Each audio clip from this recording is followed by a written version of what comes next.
Hi guys, and welcome back to our channel.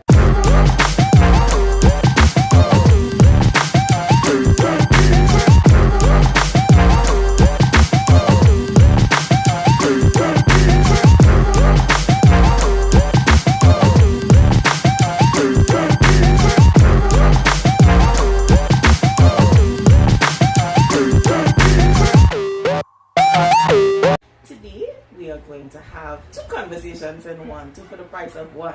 But before we go into this conversation, don't forget to subscribe to our channel and click that notification bell so you won't miss another episode.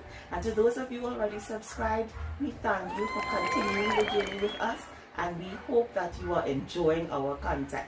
So today we are going to talk about men being the provider, paying the bills, and if a man is only paying half the bills, could he still be considered to be the provider in the household? So my thoughts on it, I'll share it. In the 21st century, I don't think that the level of provision, I'm going to choose my words wisely here, but at the level of provision, because women work as well, right? Mm-hmm. And so I think it's now would now be considered to be a partnership as opposed to a man being a provider. So I don't see anything wrong with, I don't consider the man being less of a provider if it is we are sharing bills. Yeah, I agree, because like you said, initially when this whole provider thing came about or was existing, it was because the woman wasn't allowed to work and all these things. So the man's responsibility, I said man? Yeah, that's correct. the man's responsibility was to provide and take care of the household, be the breadwinner, etc. And now that women are able to work, even women sometimes have a bigger income than the man, you know. I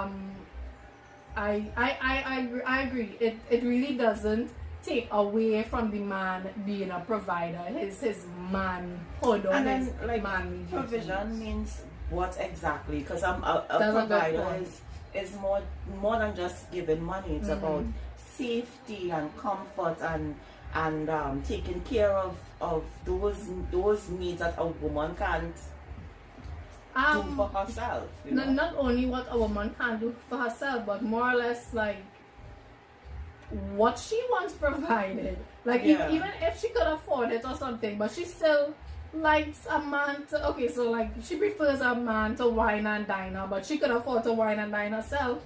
She would see her man doing that as being a provider, even though she could afford to do it. If you understand what I'm saying. So it's basically about what the needs that have to be met or would prefer to be met. What I'm saying is not just financial needs. It's more that it encompasses spiritual needs, emotional needs, and a woman cannot take care of her own emotional needs. You know? There's only so much that you could do. You want that love, you want that companionship, you want that protection, you want to feel safe. And so that's what I'm saying, that provision is not just financial provision. I think that's something that society has to get accustomed to, because we have moved past that patriarchal era where the woman was just home doing nothing. Well, I shouldn't say doing nothing, taking care of the house and the kids. And we are now in an era where the woman is going to work, she's career driven, and she's doing it all. So it's now a partnership as opposed to just the man being the breadwinner. But do you think that the question came up because some modern day women try to belittle the man in believing that he isn't doing what he's supposed to do because she is also contributing? There's a possibility. My head can't wrap around females who think like that. Stop it. Get some help. Yes, there are certain things you for yourself cannot do for yourself. So just recognize that and give the man his props. His props. Yeah. I don't understand why sometimes as women we feel the need to belittle the man because you contributed. So what if you contributed? Anybody asks you to contribute? Nobody asks you. Damn! Because I'm sure if a good man, if a woman decides she's gonna stay home and take care of the house, he'll be down for that. I know many men who would be down for that. You know? But you decide to go out and work out, do whatever you're doing, or he met you working doing whatever you're doing. Alright, so what if you're contributing? Yeah.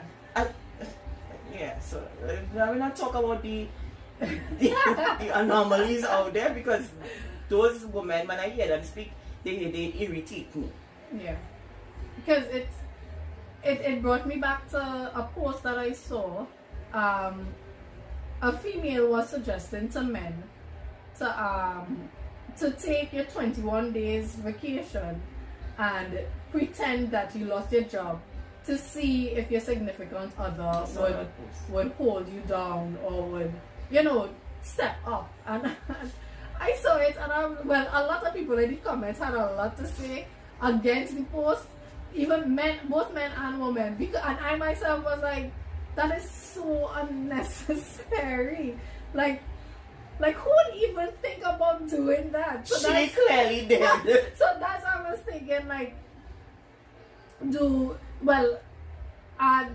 women who are out there that are, more financially stable than a guy or whatnot, like, do you honestly believe that you have more power or more say over the man because your income is higher, or because you do more for the household than he does? Like where I even come from though? Like why thinking has to be like that? I don't know. Women have gotten to the point where they feel that they have power. Like so, they reach? Yeah, so that, But it all, okay, so when the Bible said help meet, right? A woman being a help meet. I think women in this day and age don't understand what that means. Correct. Too. Yeah. Yes, you have your job. Yes, you're financially stable, but it requires more of you than just I have my salary is wherever I can do whatever I want to do. It requires you to be that support system to the man. Yeah. So I don't know. Yes, support your man. He probably needs some more motivation, or some guidance, some help, or whatever the case may be. Like, we need to stop tearing down men, and we need to start to uplifting them. Because on a whole, it's just my personal opinion, society is naturally biased towards women and give men a very hard time. So yeah, as a woman, just do your part and be a helpmate. While we're on that, we have the other side of the coin where the woman, there was, it was an article going around. This guy, I think they were from, it's either the eastern side of the world. To be honest, I can't remember. I think it was either, I could be wrong, but I think he was from either Japan or somewhere across there, right? And he decided to take her out on a date, and she decided to test him. So she decided to bring along her entire family. I think it was 35 persons to this date. And homeboy, skedaddle, was out there because and she was left with the entire bill. And I think the bill was expensive, right? Why would you do that? Why is that a test? Probably the same person who wanted to No. You see, take a vacation. that reminds me of the conversation. She brought everything to the table. Literally, she brought everybody to the table, and he didn't ask that. And he agreed to pay for her date. So I didn't even understand, like if you are, and it was a blind date. If you are going out on a blind date, who who do you really think you are to bring an entourage? At the same time, though, at a certain age, you don't think it's time to stop playing games? I don't know. How old was she? That sounds like something very immature. I can't remember, but like that sounded very, very immature to me because nobody have time for them games. Exactly. And oh gosh. Then she really wasn't looking for somebody who she could settle down with. As much that you want to test people. As much as they say when you're dating someone, like you're dating the whole family, or when you marry someone you marry their family as well. When you're now starting off, it's not as serious though. Like, especially if it's a blind date, like it's too early for that. Like I don't get him wrong. He pick up. He operate like violent. They don't even pick up your back. I'm bossy guy. I don't do the same thing. I don't do the same thing because like why would you do that? She looked for it. I didn't know what. The petty side of me would be like, I'm going to enjoy the dinner and then. But I think he did that. He ate and he left. He left that for the bill. He didn't even pay for his own bill. I like it. Well, on the lighter side of things, at least you know it's like 30 something of them. They could afford to each pool their funds together and pay for the bill. But what if they didn't walk with any cash? Well, boy, then they have a lot to learn. You must always have some flex money in your pocket, right? I just don't know why you would think that was cool. It was really funny. And I was like, yeah. She looked for that. No, but you know some people were upset with him for leaving her with the bill. Yeah, some people had negative comments to say about him for leaving, sticking her with the bill. And some people even said he could have paid for his. No, okay, no, because that's the ultimate test. You're playing Mario and you reach the big boss. That was the ultimate test. So now let me see if you can handle me busting out and leaving you with the bill because you was tripping. Okay. That's a lesson learned for her. She would never do that. Well, we hope with anybody again. It really didn't make any sense. So yeah.